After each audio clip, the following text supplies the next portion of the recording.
Bismillahirrahmanirrahim. Assalamualaikum warahmatullahi wabarakatuh. Alhamdulillahirabbil alamin. Wassalatu wassalamu ala asrafil anbiya'i wal mursalin wa ala alihi washabihi ajmain amma ba'd. Sholawat serta salam tidak luput kita haturkan kepada Nabi besar kita, Nabi Muhammad SAW, yang menuntun kita ke jalan yang benar, aman, serta barokah. Baiklah, perkenalkan, nama saya Ratna, NIM 1201671. Saya dari kelas 3C Akuntansi Syariah. Tujuan saya membuat video ini untuk menyelesaikan tugas ujian akhir semester yang telah diberikan oleh Bapak Ade Mursalin SEMM selaku dosen pengampuh mata kuliah Islamic Marketing dan Manajemen. Saya menghadiri Zoom sebanyak 6 kali pertemuan setelah UTS. Alasan saya menghadiri kuliah Islamic Marketing dan Manajemen ini untuk menambah wawasan saya tentang materi yang disampaikan sehingga saya dapat mempraktikkannya di kehidupan sehari-hari. Setelah ujian semester, saya selalu membuat video record tentang materi yang sudah disampaikan, seperti tentang cara meningkatkan nilai pelanggan, apa itu perilaku konsumen, ekuitas, merek dalam Islam, dan juga banyak ayat-ayat yang saya pelajari ketika melakukan video record. Setelah ujian tengah semester, hanya saja beberapa soal yang dapat saya jawab karena sering didahului oleh teman saya.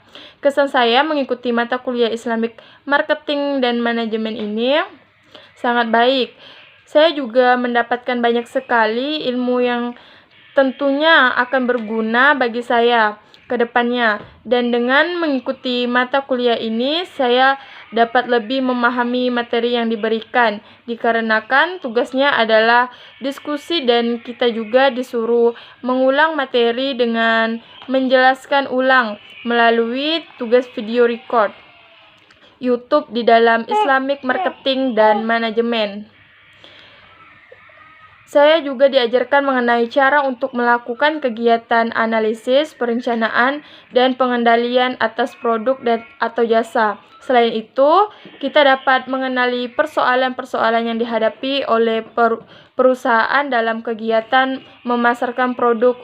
Harapan saya setelah mengikuti mata kuliah marketing ini, saya ingin mendapatkan nilai A, karena saya sudah melakukan semua kewajiban saya dengan baik di dalam mata kuliah Islamic Marketing dan Manajemen.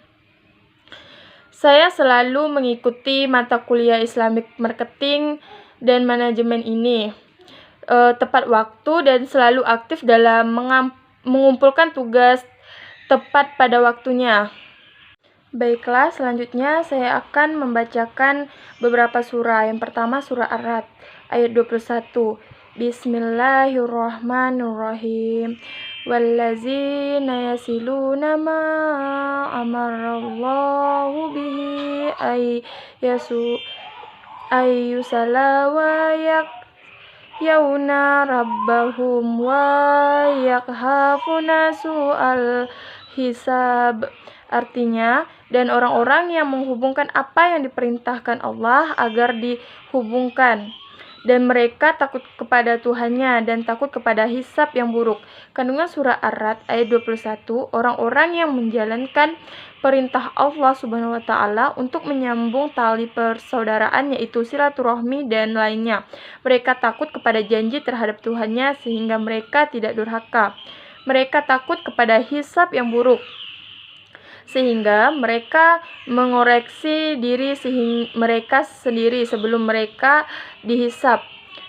Yang kedua, surah An-Nisa ayat 9. Bismillahirrahmanirrahim. Wal yallazina law taraku min qalfihim yuriyatan di'afan qafu alaihim fali'ataqullaha wal yaqulu qawlan sadida. Artinya, dan hendaklah takut kepada Allah orang-orang yang sekitarnya. Mereka meninggalkan keturunan yang lemah di belakang mereka yang mereka khawatir terhadap kesejahteraannya. Oleh sebab itu, hendaklah mereka bertakwa kepada Allah dan hendak mereka berbicara dengan tutur kata yang benar.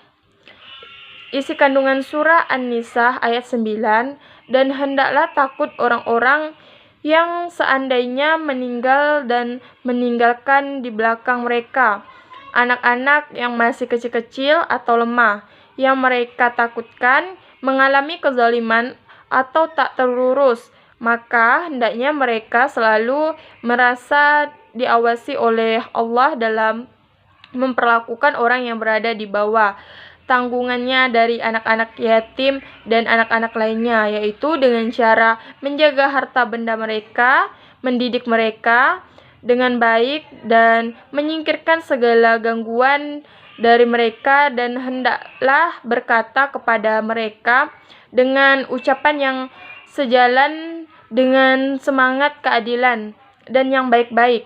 Selanjutnya yang ketiga surah An-Nisa ayat 29 yang berbunyi Bismillahirrahmanirrahim. Ya ayyuhallazina amanu la taqullu amwalakum bainakum bil batili illa an takuna tijaratan antara minkum wala taqtulu anfusakum innallaha kana bikum rahima. Artinya, hai orang-orang yang beriman, janganlah kamu saling memakan harta sesamamu dengan jalan yang batil, kecuali dengan jalan perniagaan yang berlaku dengan suka sama suka di antara kamu. Dan janganlah kamu membunuh dirimu, sesungguhnya Allah adalah Maha Penyayang kepadamu. Kandungan surah An-Nisa ayat 29 ini, wahai orang-orang yang beriman kepada Allah dan Rasul-Nya, serta melaksanakannya syariatnya. Tidak halal bagi kalian untuk memakan harta sebagian kalian kepada sebagian yang lainnya, tanpa disadari hak, kecuali telah sejalan dengan syariat dan penghasilan yang dihalalkan yang bertolak dari adanya saling ridho dari kalian, dan janganlah sebagian kalian membunuh sebagian yang lain, akibatnya kalian akan membinasakan diri kalian dengan melanggar larangan-larangan Allah dan memaksiat kepadanya. Sesungguhnya Allah Maha Penyayang kepada kalian dalam setiap perkara yang Allah memerintahkan kalian untuk mengerjakannya, dan perkara yang Allah melarang kalian melakukannya. Selanjutnya surah An-Nisa ayat 58 yang berbunyi Bismillahirrahmanirrahim. Innallaha ya'murukum an tu'addul amanati illa ahliha wa iza hakamtu bainan nasi an tahkum ubil ada innallaha ni'ma ya'izukum bih innallaha kana sami'an basira. Artinya, sesungguh Allah menyuruhmu menyampaikan amanat kepada yang berhak menerimanya. Dan apabila kamu menerapkan hukum di antara manusia, hendaklah kamu menetapkannya dengan adil. Sungguh Allah sebaik-baik yang memberi mengajarkan kepadamu. Sungguh Maha mendengar, Maha melihat. Kandungan surah An-Nisa ayat 58, perintah Allah kepada para pemimpin dan orang yang berhak memutuskan untuk berlaku adil dalam menentukan hukum kepada manusia, dan agar pemimpin dapat memberikan amanah mengenai suatu perkara sesuai dengan kemampuan dari orang yang berhak diberikan amanah itu. Selanjutnya surah An-Nisa ayat 5 yang berbunyi Bismillahirrahmanirrahim. Wala tutussuf'aha amwalakumul lati ja'allahu lakum qiyaman warzuquhum fiha maksuhum wa qulu lahum qawlan ma'rufa. Artinya, dan janganlah kamu serahkan kepada orang-orang yang belum sempurna akalnya harta mereka yang ada dalam kekuasaanmu yang dijadikan Allah sebagai pokok kehidupan. Berilah mereka belanja dan pakaian dari hasil harta itu, dan ucapkanlah kepada mereka kata-kata yang baik. Kandungan surah An-Nisa ayat 5 ini, dan janganlah kalian memberi orang yang tidak baik dalam mengatur harta mereka, karena masih kecil, boros, dan masih lemah akalnya. Harta-harta yang digunakan untuk mencakupi kehidupan mereka. Mereka memberi balasan dan harta mereka berupa rezeki untuk membelanjakannya untuk diri mereka sendiri. Ucapkanlah perkataan yang baik kepada mereka, dan berilah mereka janji yang bagus dengan memberi dorongan mereka ketika dewasa. Selanjutnya, surah An-Nisa ayat 63 berbunyi, Bismillahirrahmanirrahim. Ulaikal ladzina ya'lamullahu ma fi qulubihim fa'arid anhum wa izhum wa qul lahum fi anfusihim qauman baliga. Artinya, mereka itu adalah orang-orang yang sesungguhnya Allah mengetahui apa yang ada di dalam hatinya. Karena itu, berpalinglah kamu dari mereka, dan berilah mereka nasihat, dan katakanlah kepada mereka perkataan yang membekas pada jiwanya. Kandungan surah An-Nisa ayat 63 ini, Allah Subhanahu wa Ta'ala Maha mengetahui segala isi hati hambanya, termasuk kedustaan dan kemunafikan. Kita sebagai orang beriman diminta oleh Allah Subhanahu wa Ta'ala untuk meninggalkan orang-orang yang demikian dengan memberi mereka maaf dan memberi mereka nasihat, bantahan, serta hadirkan yang berbekas dan mempengaruhi jiwa agar takut kepada Allah Subhanahu wa Ta'ala dan kembali ke jalan yang lurus. Customer Relationship Management dalam Islam Business selalu memegang peranan penting di dalam kehidupan sosial dan ekonomi manusia sepanjang masa. Keterlibatan Muslim di dalam dunia bisnis bukanlah suatu fenomena baru. Kenyataan tersebut telah berlangsung sejak 14 abad yang lalu. Hal tersebut tidak mengejutkan karena Islam menganjurkan umatnya untuk melakukan kegiatan bisnis. Rasulullah tersendiri telah terlibat di dalam kegiatan ini selama beberapa tahun. Sementara itu, Al-Quran yang merupakan suatu petunjuk yang sempurna telah memberikan pedoman yang fundamental di mana jawaban untuk setiap permasalahan dapat ditemukan, termasuk masalah-masalah yang berhubungan dengan dunia bisnis. Al-Quran mengajarkan umat muslim untuk menyampaikan amanat. Dalam bisnis, sebuah perusahaan sudah seharusnya mampu melaksanakan amanat yang diberikan pelanggan. Sebagaimana dalam firman Allah, sesungguhnya Allah menyuruh kamu menyampaikan amanat kepada yang berhak menerimanya, dan menyuruh kamu apabila menetapkan hukum di antara manusia, supaya kamu menetapkan dengan adil. Sesungguhnya Allah memberikan pengajaran yang sebaik-baiknya kepadamu. Sesungguhnya Allah adalah Maha mendengar lagi Maha melihat. Quran Surah An-Nisa ayat 58. Customer Relationship Management ini adalah sebuah konsep bagaimana menjaga hubungan baik antara perusahaan dan pelanggan. Jauh sebelum konsep ini diterapkan, Rasulullah SAW telah mengajarkan umat manusia untuk menjaga hubungan baik silaturahim.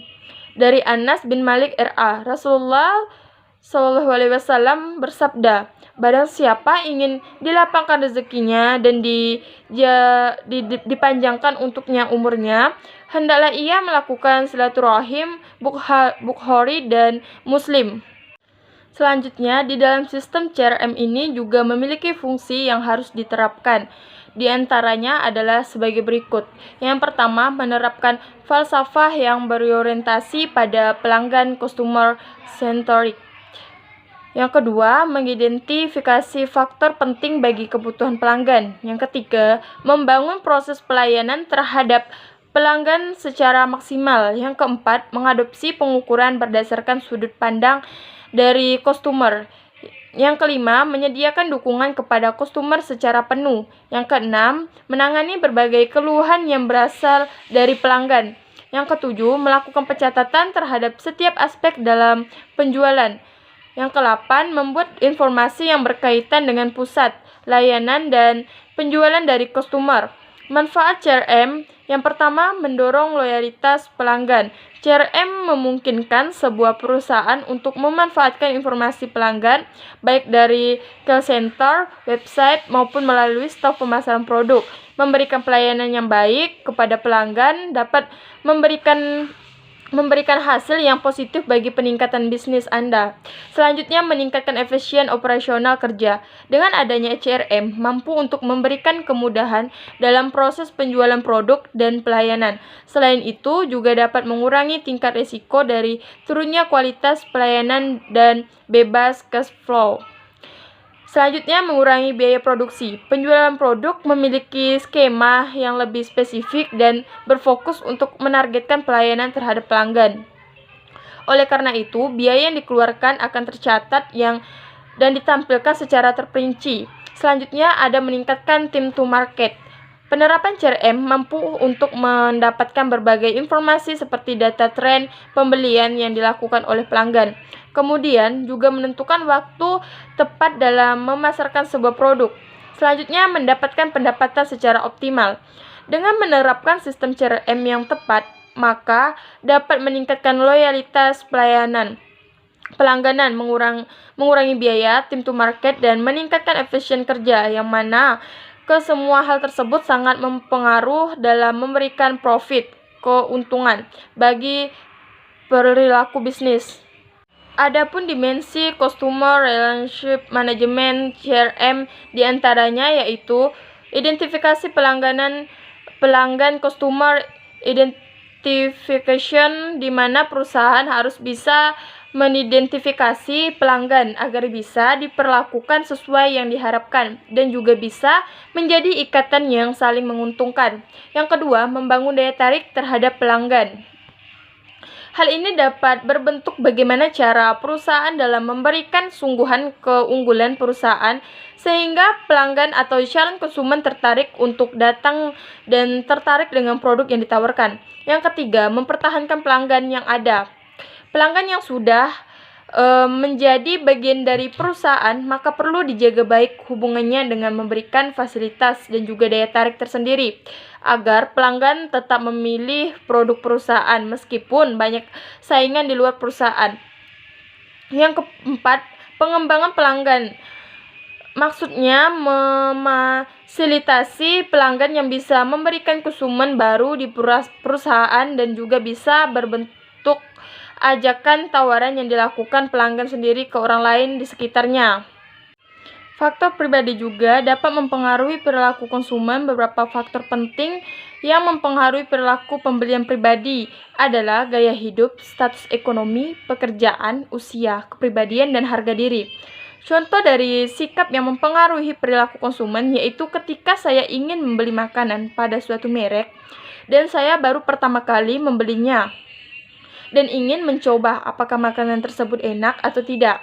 Lalu ada pelanggan lain yang berkata bahwa makanan tersebut tidak enak. Hal itu langsung membuat saya yang awalnya ingin membeli menjadi tidak jadi untuk membelinya. Proses keputusan pembelian merupakan proses di mana konsumen melewati 5 tahap, yaitu pengenalan masalah, pencarian informasi, evaluasi alternatif, keputusan pembeli, dan perilaku pasca pembelian yang dimulai jauh sebelum pembelian aktual dilakukan dan memiliki dampak yang lama setelah itu. Selanjutnya, ayat yang berkenaan dengan perilaku konsumen yaitu Quran Surah Al-A'raf ayat 31 yang berbunyi A'udzubillahi minasyaitonirrajim. Bismillahirrahmanirrahim. Ya bani Adama khuzu zinatakum inda kulli masjidi wa kulu washrabu wa la tushrifu innahu la yuhibbul musyrifin. Artinya, hai anak Adam, pakailah pakaianmu yang indah di setiap memasuki masjid dan minumlah dan minumlah dan janganlah berlebih-lebihan. Sesungguhnya Allah tidak menyukai orang yang berlebih-lebihan. Isi kandungan ayat ini menjelaskan bahwa kita harus memastikan diri kita ketika akan melaksanakan sholat berada dalam kondisi berhias sesuai yang diisyaratkan dengan menggunakan pakaian yang menutup aurat, memperhatikan kebersihan dan kesucian dan lain sebagainya. Makan dan minumlah dari barang yang baik-baik yang dikaruniakan Allah Subhanahu wa taala kepada kalian dan janganlah kalian melampaui batas kewajaran dalam hal itu. Sesungguhnya Allah tidak menyukai orang-orang yang melampaui batas dan berlebihan dalam memakan dan minum dalam hal lainnya. Selanjutnya surah Al-Baqarah ayat 168 yang berbunyi Bismillahirrahmanirrahim.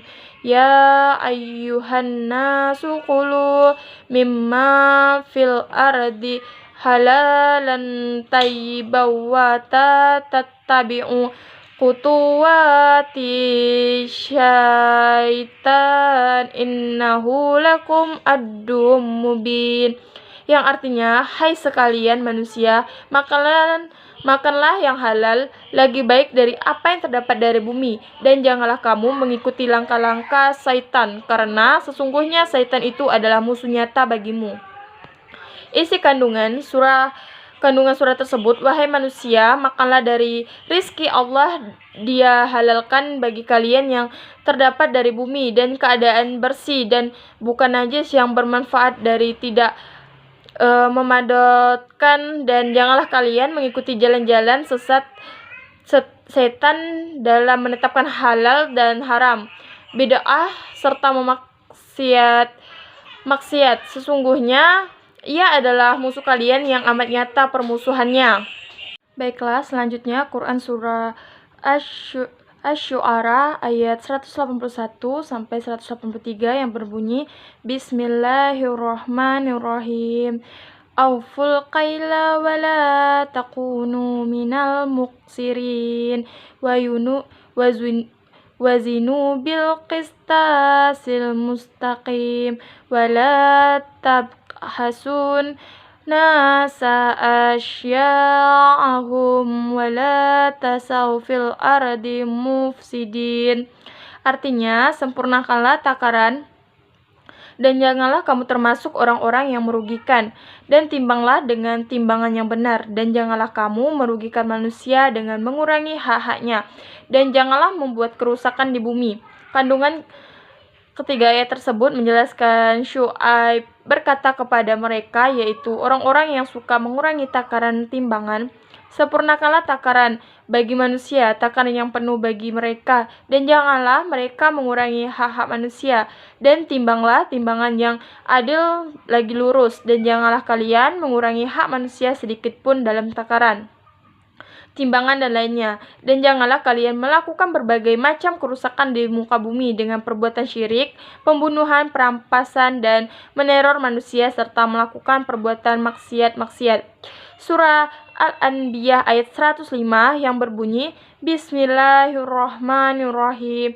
Walaqad katabna fis zaburi mim ba'diz zikri annal arda yurisuha ibadiyas salihun.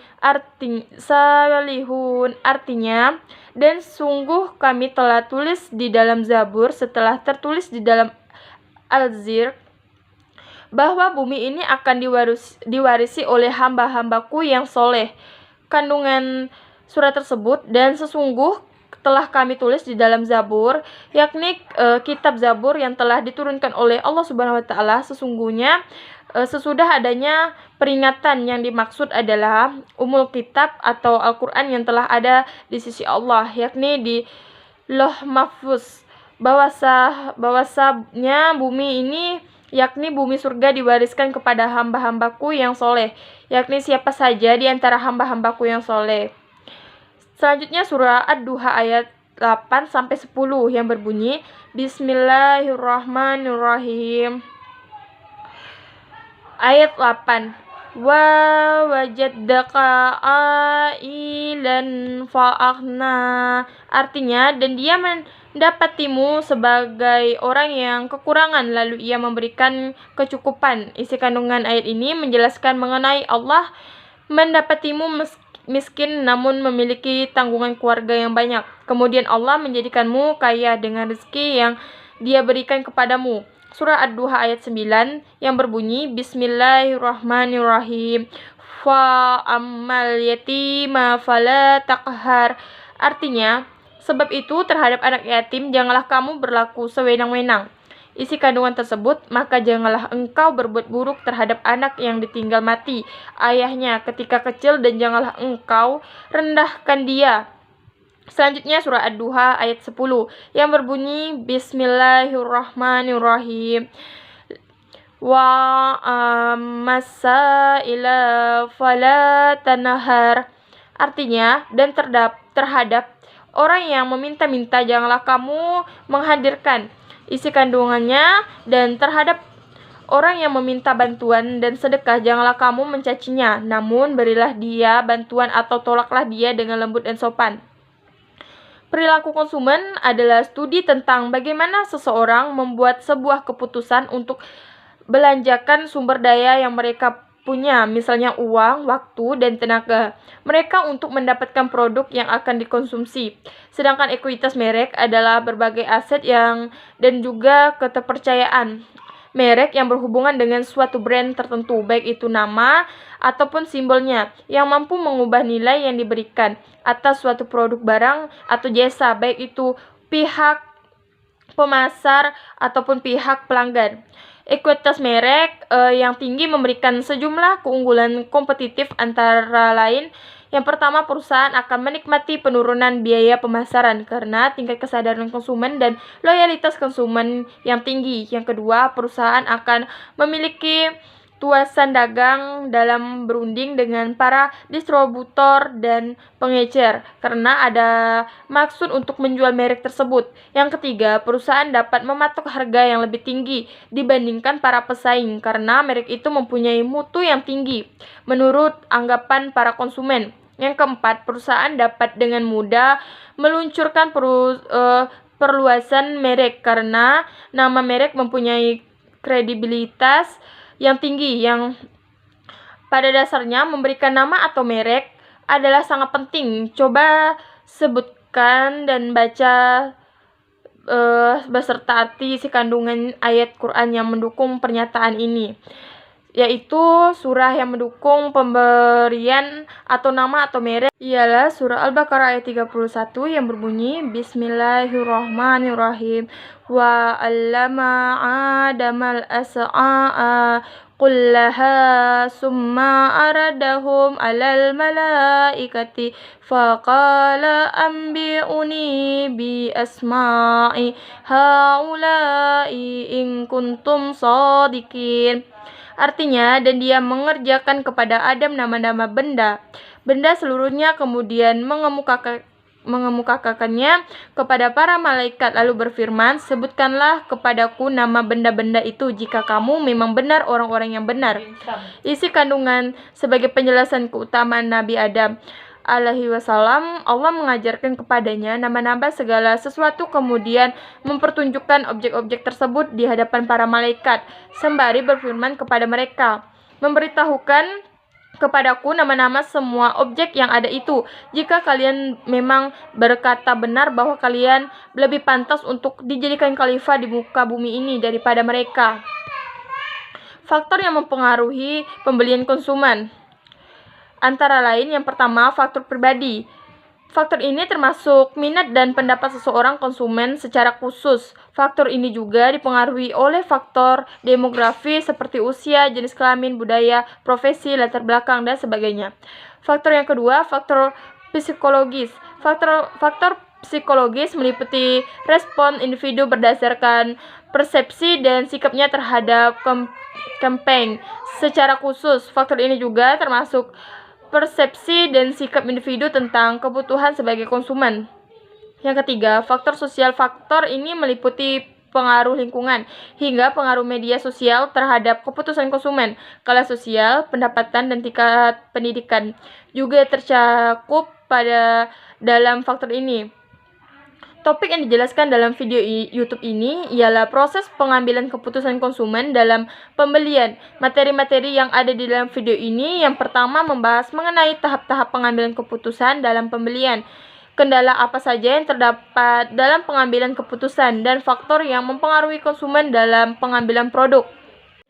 Baiklah, sekian penyampaian video yang saya berikan, kurang lebihnya saya mohon maaf. Bismillahirrahmanirrahim. Allahumma la sahla illa ma ja'altahu sahlan wa anta taj'alul hazna idza sita sahlan. Artinya, ya Allah, tidak ada kemudahan kecuali apa yang Engkau jadikan mudah, sedang yang susah bisa Engkau jadikan mudah apabila Engkau menghendakinya. Sekian dari saya, akhiri. Wabillahi taufiq wal hidayah. Wassalamualaikum warahmatullahi wabarakatuh.